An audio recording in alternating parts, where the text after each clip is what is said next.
लकल हम्द या अल्लाह अस्सलातु वस्सलामु अलैका या रसूल अल्लाह अम्मा बअद। सिलसिला है हमारे नाज़रीन व नाज़िरात के किए हुए सवालों के जवाब देने का। ख्याल रहे कि हमारे नाज़रीन व नाज़िरात हमारे चैनल के वीडियोस के कमेंट्स में अपने सवालात को लिखते हैं। हम उनके सवालों के जवाबात कुरान व हदीस और दीगर किताबों के हवालों से पेश करने की सआदतें हासिल करते हैं। हमारे नाज़रीन में से किन्होंने सवाल किए हैं कि तहज्जुद की नमाज के बाद 101 मरतबा सूरह इखलास पढ़कर उसी वक्त हुजूर अकरम सल्लल्लाहु तआला अलैहि वसल्लम की बारगाह में नज़र कर सकते हैं। ये इनका सवाल है कि कोई अगर तहज्जुद की नमाज के बाद 101 मरतबा सूरह इखलास पढ़े और सूरह इखलास पढ़कर उसी वक्त बारगाह रिसालत सल्लल्लाहु तआला अलैहि वसल्लम में ईसाले सवाब कर दे, नजराना पहुंचा दे, अकीदत के ये पैगाम पहुंचा दे, अकीदत के ये तोहफे पहुंचा दे, तो ऐसा कर सकते हैं कि नहीं। मैं जवाब अर्ज करता हूं, सूरह इखलास अल्हम्दुलिल्लाह अजीमुशान सूरह है कुरान पाक की। पिछले एक बयान में मैंने एक रिवायत पेश किया था और एक और रिवायत आज सुनिए आप सूरह इखलास के ताल्लुक से। सूरह इखलास के ताल्लुक से ये रिवायत आप सुनिए मस्जिद क़ुबा के इमाम का। मस्जिद क़ुबा वो मस्जिद जिस मस्जिद में आका करीम अलैहिस्सलाम हर हफ्ते तशरीफ ले जाते थे, जिस मस्जिद के बारे में आका करीम ने फरमाया कि उसमें 2 रकअत नमाज एक उम्रे के सवाब के बराबर है, मस्जिद क़ुबा शरीफ। मस्जिद क़ुबा शरीफ के इमाम जो थे, वो नमाज जो पढ़ाते थे, उनके बारे में एक रिवायत बुखारी शरीफ में लिखी है। आप इसको तवज्जो से सुनिए। बुखारी शरीफ किताबुल सलात में है कि एक अंसारी सहाबी मस्जिद क़ुबा के इमाम थे। उनकी आदत थी कि अलहम्द खत्म करके फिर सूरह इखलास को पढ़ते, फिर जौन सी सूरत पढ़नी होती या जहां से चाहते कुरान पढ़ते। यानी इनकी आदत थी कि अलहम्दो पढ़े कि कोई भी नमाज में इमाम थे, ये हर नमाज में यही करते थे कि हर नमाज में ये अलहम्द पढ़ने के बाद पहले सूरह इखलास पढ़ते थे, उसके बाद फिर जहां से पढ़ना होता, जो सूरत पढ़ना होता वो पढ़ते थे। ये आदत थी। सूरह इखलास जरूर पढ़ते थे। एक दिन मुक्तदियों ने, जो मुक्तदी हजरात थे, उन्होंने कहा कि आप सूरह इखलास को पढ़ते हैं फिर दूसरी सूरह मिलाते, या तो आप सिर्फ इसी को पढ़िए या छोड़ दीजिए, दूसरी सूरत ही पढ़ा कीजिए, यानी रोज आप यूं ही क्यों करते हैं। तो उन्होंने जवाब दिया कि मैं तो जिस तरह करता हूं करता रहूंगा। वो जो इमाम थे साहबी रसूल, उन्होंने कहा कि मुझे जो जैसा करने का है मैं कर रहा हूं और मैं तो ऐसा ही करूंगा। तुम चाहो तो मुझे इमाम रखो, कहो तो मैं तुम्हारी इमामत छोड़ दूं। यानी इमामत छोड़ दूं ये चलेगा, लेकिन ये नहीं हो सकता कि मैं सूरह इखलास को यूं पढ़ना छोड़ दूं। अब उन्हें ये बात भारी पड़ी, मुक्तदियों को ये बात बहुत भारी पड़ी, क्योंकि जानते थे कि उन लोगों में, उस वक्त उन लोगों में सबसे अफजल वही अंसारी साहबी थे जो इमाम थे। उनकी मौजूदगी में दूसरे का नमाज पढ़ाना भी उन लोगों को गवारा ना था। लेकिन एक दिन जब नबी सल्लल्लाहु तआला अलैहि वसल्लम उनके पास तशरीफ लाए तो उन लोगों ने यह वाकया हुजूर से अर्ज किया, या रसूल अल्लाह, मस्जिद क़ुबा का इमाम ऐसा करते हैं। आका करीम अलैहिस्सलाम ने इमाम साहब को बुलवाया, जो इमाम थे उनको आपने बुलवाया। जब वो तशरीफ लाए तो आका करीम ने उनसे पूछा, तुम क्यों अपने साथियों की बात नहीं मानते और हर रकअत में सूरह इखलास को ही क्यों पढ़ते हो? अपने साथियों की, मुक्तदियों की बात क्यों नहीं मान रहे हो और हर रकअत में सूरह इखलास की तिलावत क्यों करते हो? तो वो साहबी रसूल कहने लगे, या रसूल अल्लाह, मुझे इस सूरत से बड़ी मोहब्बत है।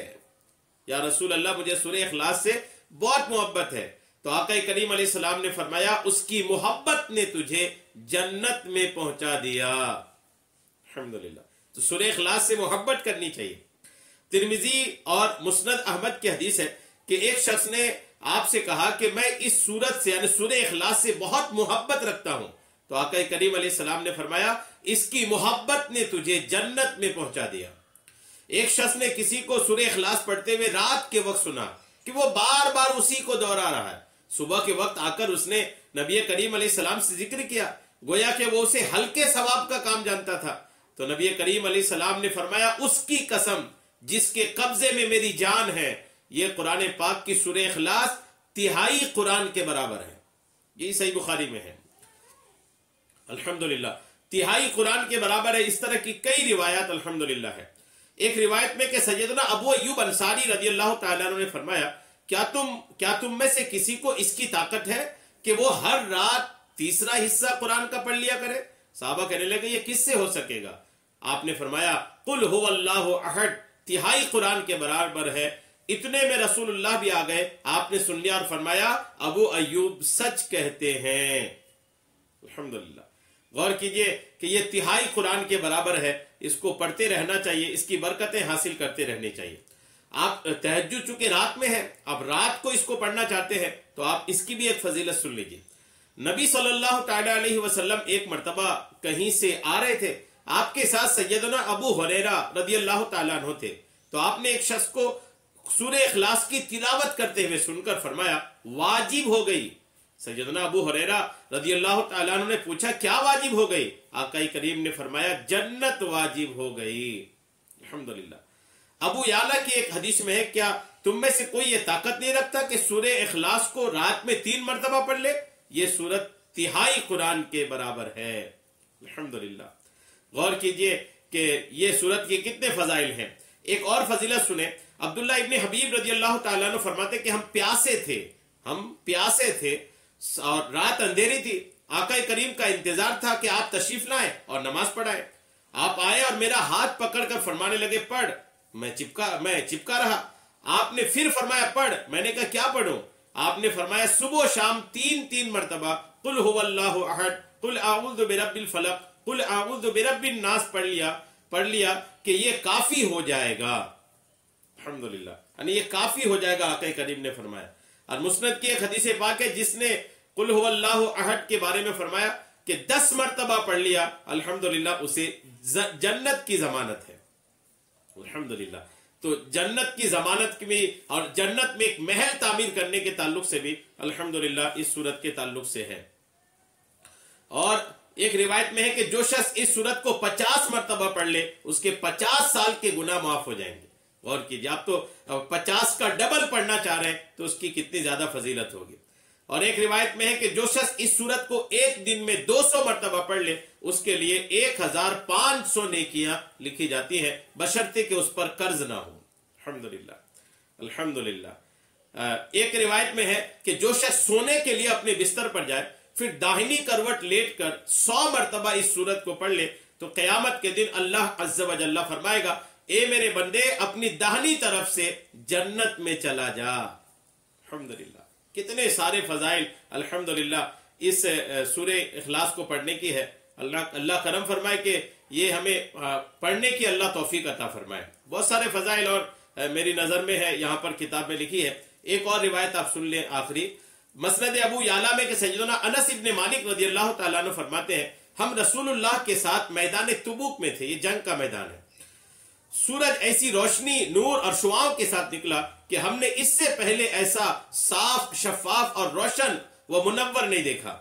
نبی کریم علیہ السلام کے پاس جبریل تشریف لائے تو نبی کریم علیہ السلام نے دریافت فرمایا کہ آج سورج کی اس تیز روشنی اور زیادہ نور اور چمکیلی کرنوں کی وجہ کیا ہے؟ تو جبریل علیہ السلام نے فرمایا آج مدینہ میں معاویہ بن معاویہ لیثی رضی اللہ تعالیٰ عنہ کا انتقال ہو گیا ہے، جن کے جنازے کی نماز کے لیے اللہ تعالیٰ نے 70,000 فرشتے آسمان سے بھیجے ہیں۔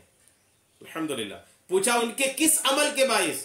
فرمایا سورہ قل هو اللہ احد کو دن رات چلتے پھرتے اٹھتے بیٹھتے پڑھا کرتے تھے، اگر آپ کا ارادہ ہو تو زمین سمیٹ لوں اور آپ ان کے جنازے کی نماز ادا کر لیں۔